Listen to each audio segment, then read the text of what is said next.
Yung saserdote, ito yung naglalapit sa tao papunta sa Diyos. Kapag ako ay mayroong kasalanan, kapag ako ay gusto ko na ma-reconcile sa Diyos, gusto kong maibalik sa Diyos, lalapit ako sa mga saserdote at magbibigay ako ng hain para sa ikapapatawad ng aking mga kasalanan. So yung pagagawa nito ay ang mga saserdote, sila ang mag-o-offer nito sa Diyos para ako ay mapalapit muli sa Diyos. Si David, siya ay inintroduce ni Samuel, no?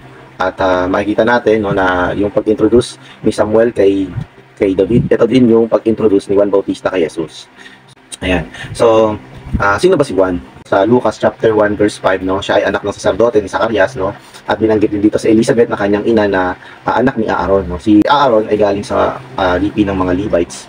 Parehang magulang ni Juan na tagapagbautismo ay galing sa lipi ng mga saserdote, no? At ito ang nag-qualify sa kanya para ilapit yung tao sa Diyos. At ang kanya naging trabaho dito ay ang paghahanda ng daan para sa pagdating ng ating hari, ang ating Panginoong Jesus. Kaya tumakot tayo dito sa Mateo chapter 3. Ngayon sa mga araw na yaon ay nagpakita si Juan Bautista na nangangaral sa ilang ng Judea na nagsasabi. Dito sa verse 1 may binanggit na dalawang salita. Na una nangangaral, pangalawa yung ilang. So makikita natin yung pagbabago na ng panahon. Kung saan yung Old Testament ay binabago na sa panahon ni Juan Bautista. Verse 1 ng chapter 3, ang pagbabago ng panahon. Sa Mateo chapter 11 verse 13, sa Lucas chapter 16 verse 16, sa Gawa chapter 10 verse 36 to 37, sa Marcos chapter 1 verse 1 to 5. Nakikita na natin na yung panahon ay tinatapos na. So dito may binabanggit na pangangaral, no? Yung pangangaral, no, sa Old Testament, ito ay ginagawa siya sa isang banal na lugar. Pero dito makikita natin na yung pangangaral ni Juan Bautista ay nasa ilang, no? Ito ay kakaiba. So, makikita natin na tuluyang binabago na yung panahon. Yung culture at tradition ay nai-invite na dito sa Judaism. So dito sa ilang, kung saan itong ilang na ito ay hindi na naabot ng culture, no? Kung saan dito sa ilang there's no culture, there's no tradition, at dito ito ay isang magandang platform para sa pagsasaayos ng daan ng kaharian ng Panginoong Jesus. Verse 3. Kayo ay magsisi sapagkat ang kaharian ng mga kalangitan ay malapit na. Kayo ay magsisi, no? Yung salitang pagsisisi, nabanggit ko na yan noong nakaraan, ito ay ang pagbabago ng iyong kaisipan papunta sa Diyos, no? At ang ating kaisipan, yung ating puso, no, kailangan talikuran na nito yung mga bagay ng sanlibutan. Kaya diba? Ang kaharian ng mga kalangitan ay malapit na. So pinapakita sa atin ng Old Testament, wala pa yung kaharian ng kalangitan sa lupa. Kahit ng mga panahon na ito, na nangangaral si Juan Bautista, ito ay malapit pa lamang dumating. Kaya yung pagsisisi, ito ang pinaka number 1 na requirement para maishanda yung ating sarili papasok sa kaharian. Yun yung pagtalikod natin sa ating makasanlibutang kaisipan. Ayan. So sa oras na tayo ay maging handa na, tayo ay marapat ng makapasok dito sa loob ng kaharian. Ayan. Sa verse 3, sapagkat ito yaong tinutukoy ng propeta Isaiah sa nagsasabi, isang tinig ng isang nagpapalahaw sa ilang. Ihanda ninyo ang daan ng Panginoon, tuwirin ninyo ang kanyang mga landas. No? So yun naman yung eksaktong ginagawa ni Juan, no? Yung paghahanda ng daan ng Panginoon. So yung binabanggit dito na tinutukoy sa Isaiah, ito ay nakatala sa Isaiah chapter 40 verse 3. Ayan. Ay verse 4. At si Juan mismo ay nakadamit ng balahibo ng kamelyo at may pamikis na katad sa palibot ng kanyang baywang at ang kanyang pagkain ay ang mga balang at pulutan, no? At sabi dun sa Exodus chapter 28 verse 4, no? Yung kanilang pangunahing damit dapat ito ay yari sa pinong lino. Pero dito, sa pinapakita sa ating appearance ni Juan, siya ay nakadamit ng balahibo ng kamelyo. Sabi dito, Leviticus chapter 11 verse 4, sinasabi doon na marumi yung kamelyo, no? Pag kinain yung kamelyo, ito ay madumi sa harapan ng Panginoon. Pero dito, binanggit, hindi naman yung karne, kundi yung balahibo, na ito yung suot ni Juan Bautista. So, makikita natin sa Old Testament, no, yung Exodus chapter 28 verse 4, Exodus chapter 28 verse 40 hanggang 41, Leviticus chapter 6 verse 10, Ezekiel chapter 44 verse 17 to 18. Ayan. So ito yung mga kasulatan kung saan binabanggit kung ano ba dapat yung suot ng saserdote, no?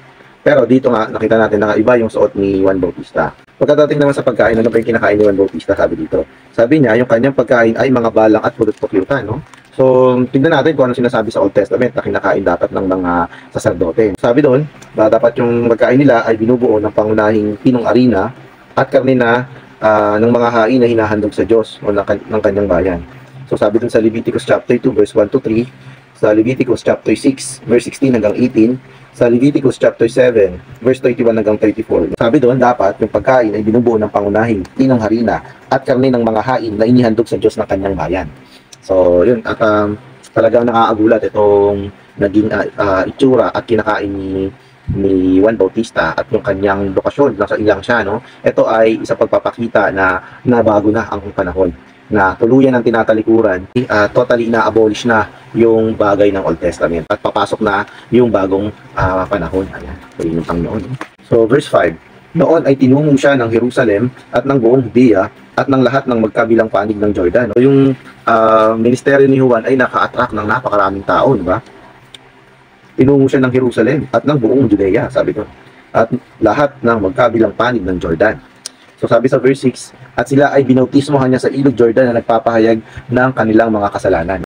So yung pagbabautismo, at ito ay paraan para makapasok sa kaharian ng Diyos. Bautismo yan. Verse 7, subalit nang makita niyang marami sa mga Pariseo at Saduceo ang dumarating sa kanyang pagbabautismo, sinabi niya sa kanila, mga supling ng mga ulupong, sino ang nagbabala sa inyo na tumakas sa darating na kapuotan? Ayan. So dito, hindi lingid sa kalaman ni Juan Bautista yung nilalaman talaga ng puso ng mga Pariseo at mga Saduceo na ito, no? Kaya nagbigay siya ng, kaya binatikos niya yung pagdating ng mga ito. So ano ba yung Pariseo at saka ano ba yung mga Saduceo na yan, no? So ito makikita natin sa Gawa chapter 26 verse 5 na itong Pariseo na mga Pariseo, ito yung isang sekta sa Judaism kung saan ito yung pinakamahigpit uri ng sekta ng Judaism. Dito sa chapter 23 ng Mateo na ito, nagsalita ang Panginoon laban sa kanila, sa mga Pariseo na yan. At sinabi rin ng Panginoon na sila din ay supling ng mga ulupong. Chapter 23 verse 33.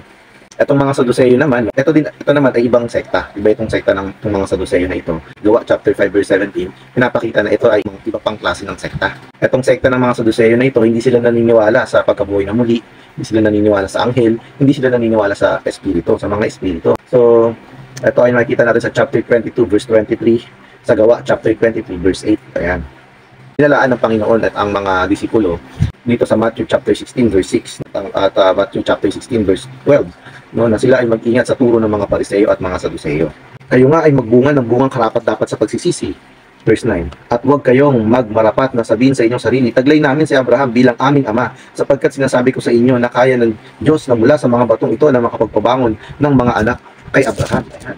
Kasi nga itong mga Saduceo at mga Pariseo, no, sila ay kabilang sa mga matataas na kinikilala rin respetong tao dito sa Jerusalem. Kaya dito, binatiko sila ni Juan, no, na kahit sa mga batong ito, kaya magbangon ng Diyos ng mga anak ni Abraham. No. Along the way, no, makikita natin, no, na rineject ng tuluyan ng mga Hudyo yung Panginoon mismo. At makikita natin, napunta yung kaligtasan niya sa mga Hentil. No. Makikita natin ito sa Roma chapter 11.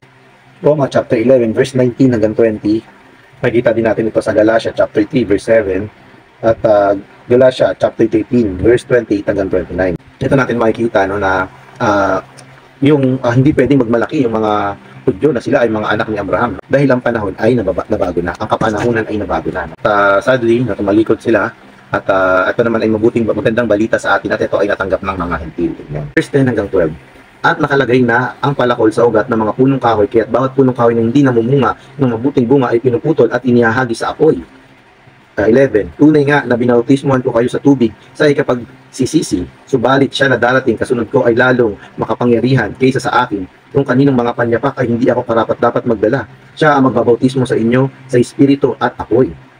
12. Nasa kanyang kamay ang kanyang panggiik at kanyang lubusang lilinisin ang kanyang giikan at itipunin ng kanyang trigo sa kanyang kamali, subalit kanyang susunugin ang ipa ng apoy na hindi mapapatay. No? Yung pinaka-goal kasi ni Juan Bautista dito, no, ay magkaroon ng pagsisisi bago mabautismo. No? Kaya lang, itong mga Hudyo na ito, wala naman silang pagsisisi.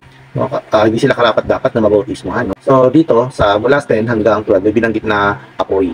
So dito, yung apoy na binabanggit dito, ito ay tumutukoy sa dagat-dagatang apoy. No? Dito sa 11, no, sinabi dito, siya ang magbabautismo sa inyo sa espiritu at apoy.